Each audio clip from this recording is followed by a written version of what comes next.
Okay, so now that we've covered everything there is to know about virtual reality and where it's at today, it's time to start to think about what a business can actually do in virtual reality. What are the different ways that you can enter the industry? We're going to talk about 6 different ways and some really profitable ones if it's done correctly. Now we're going to start off this video by talking about the internet because there are so many parallels between virtual reality and the internet, and especially when the internet actually began.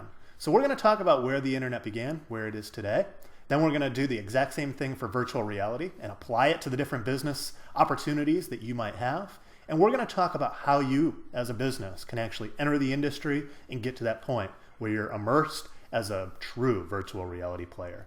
So let's get into the slides right now. Okay, so as we're thinking about all the different ways that a business can enter the virtual reality market, we really want to think about it kind of like the internet because it has so many different similarities to it. So let's start with the internet and let's look at how businesses use that, and then we'll ultimately move into virtual reality and see if there's similarities there. So starting with the internet, let's look at 6 different business models that are typically used. So the first one is the full business model.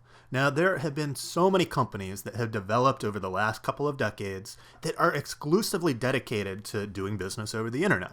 So it's a lot of the companies that we know very well. Facebook wouldn't exist without the internet. Their entirety of their business is on the internet. It's a website. Politico and all of the different media companies that have come out of online media. Airbnb and all the other marketplaces that exist online. And then Amazon, which obviously is an e-retailer, and then have all kinds of other services, again, fully online. There's a lot of companies that simply sell products and services, and they do so both offline as well as online. So here are a couple examples. So take ESPN as an example. A major portion of what they do is ESPN.com, but of course they have the channel as well. MasterCard takes payments both online and offline. Microsoft has products both in the hardware space as well as online, so things like Office and cloud computing. And then you have Marvel, who has an entire franchise of comic books, but they have recently signed an agreement with Netflix and they're producing content exclusively online. Now there's others that are using the internet as a sales channel. So all of the different companies that you see there ultimately sell online. People can buy their products, buy their services. In the case of Marriott, they would do all of the transactions, so they would reserve a room and then they would pay for that room online. In the case of the Red Cross, they might make donations online. They exist outside of the internet space, so if the internet magically went away one day, these companies would still exist, but they take advantage of the internet and the sales channel aspect of it.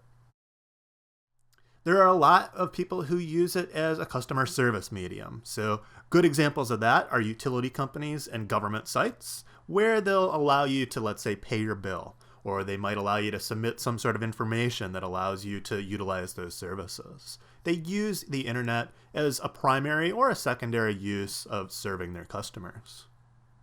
You have some companies that really don't do a whole lot online, but they do use it in the marketing space. So a couple of these examples, they don't necessarily sell anything online. If you go to their websites, you can't go buy anything. You can't do any sort of services exclusively online. They mostly exist offline, but by gosh, they certainly use it in terms of their ability to communicate with people, find customers, and market their products to them. So a couple examples right there. And then finally, a lot of companies will more or less use it just for information, giving the public information about what they offer. So a good example of that is a local restaurant. They exist, obviously, in a local capacity, but they might have their menu or they might have the location information on their website. Same thing with schools and universities. They don't necessarily do anything online, but if you go to their website, you might be able to find information about what sort of programs they offer. You might understand a little bit more about the degree and some of the costs and tuition associated with that. So they have a lot of interesting information associated with that business online. Okay, so that's all the existing internet as we think of it today. Now, what happens when virtual reality comes about and really disrupts the internet that is existing in today's world? Let's take a look.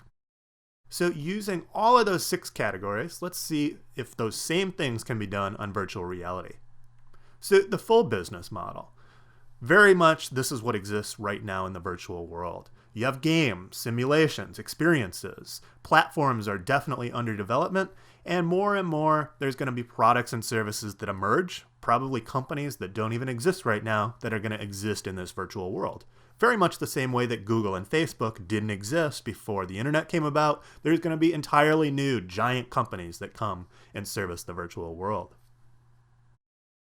There's going to be a lot of companies that decide they're also offline, they're outside of the virtual world, but they might produce some content or sell their products and services online. So a couple examples of that.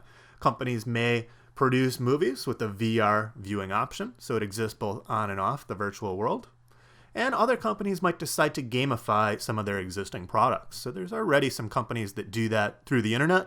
We think virtual reality lends itself into a completely different set of options for them to gamify their products. So many businesses are going to use it as a sales channel, much the same way that they did with the internet. So a couple examples of what can be done today. A retail store can be created where you can actually browse the products or browse the services in a virtual world, see them in kind of that physical state, as well as accommodation where you can actually book a virtual tour before booking. So this can be for things like accommodations and hotels. It can be different cities. It can be tours. It can be museums. All kinds of different things where you can actually use that as a sales channel, book it through the virtual world, maybe get a bit of a sample in that virtual world because that takes advantage of its features, and then ultimately you're buying that and doing something offline or getting some sort of a physical product associated with it.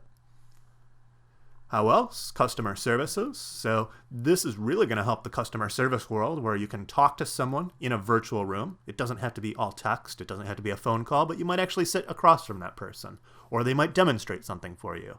All kinds of options there. People are going to use it for marketing and marketing only. So some companies might decide to place some sort of a marketing ad within a VR experience, or they might create a VR experience exclusive for their product. Commercials will certainly be something that people will take advantage of in the virtual space. Maybe they sponsor content, or they might do product demos where, like many other things, you can actually show people what your product is and let them experience that or even sample that in the virtual world. Finally, for information. So we know that education is going to be a big platform in the virtual reality world. You might give a customer info, so things like the tourism industry. So it allows a customer to understand what the physical world will be by taking a tour through the virtual world. And another good example is healthcare. So a customer might give you information in a number of different ways. Well, in the healthcare world, you could do a health consult through virtual reality. You might deliver content that helps deliver some sort of a treatment. And that's actually being used right now in the mental illness world, where a lot of virtual reality has shown benefits in treating mental illness. So all kinds of different interesting uses. But these 6 things, the things that are being used for the internet right now, show enormous potential in the virtual reality world. And we fully expect that in the years to come, people will take advantage of this. Businesses will certainly thrive in virtual reality. So the question then remains, how do we get there? How do you actually go and do one of those 6 business models? Right now, not many businesses are involved in VR, and many are asking, gosh, it seems like it has so much potential, but how do we actually get started? How do we get to that point where we can launch a product, or we can use it as a sales channel, or we can do marketing?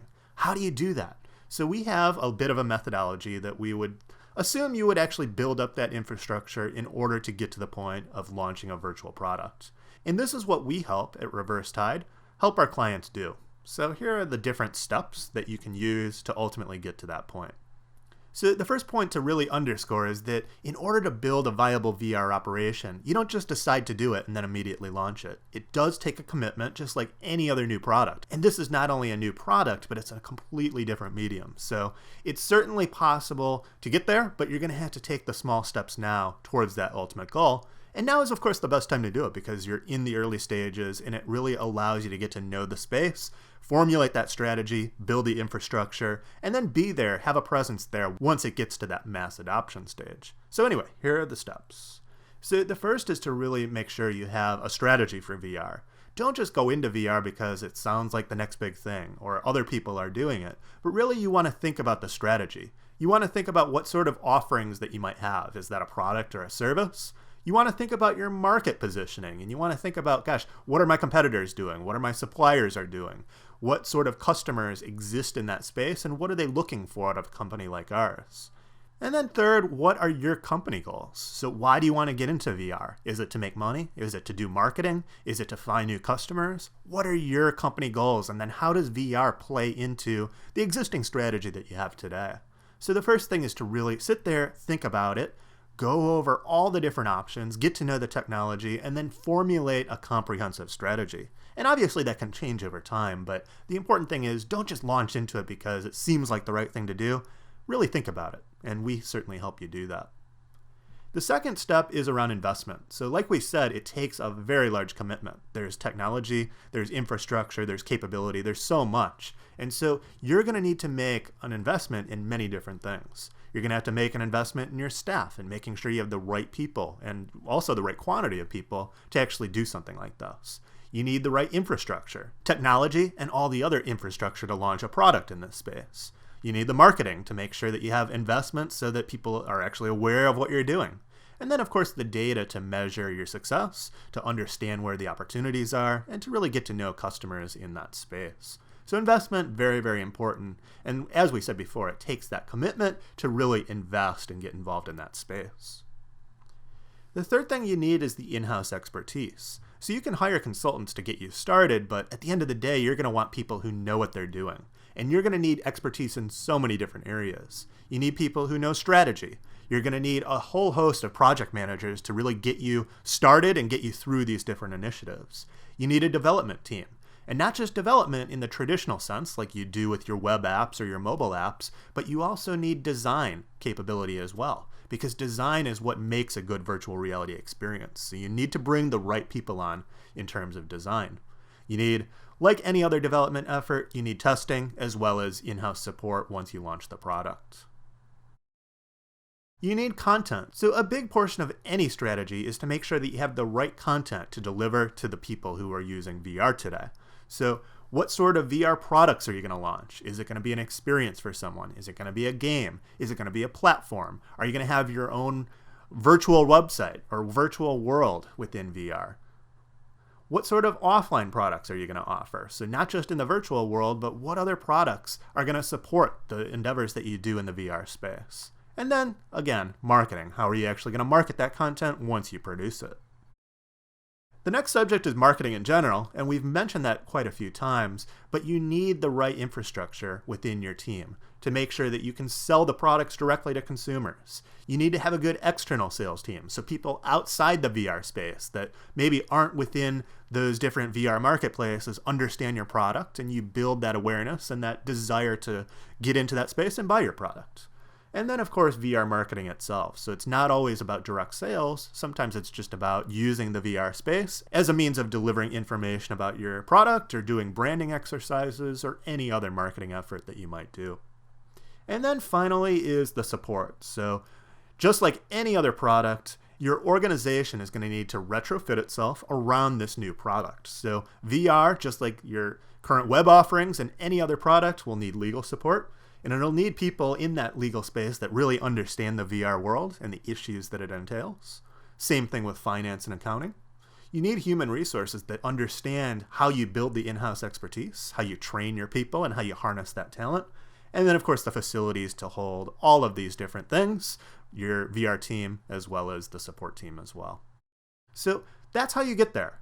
Like we said, it takes a major commitment, but you can go in these small steps. You can start with a strategy. Then you can decide, you know what, we're going to invest in this. We like this. We think this is the future. You build that in-house expertise.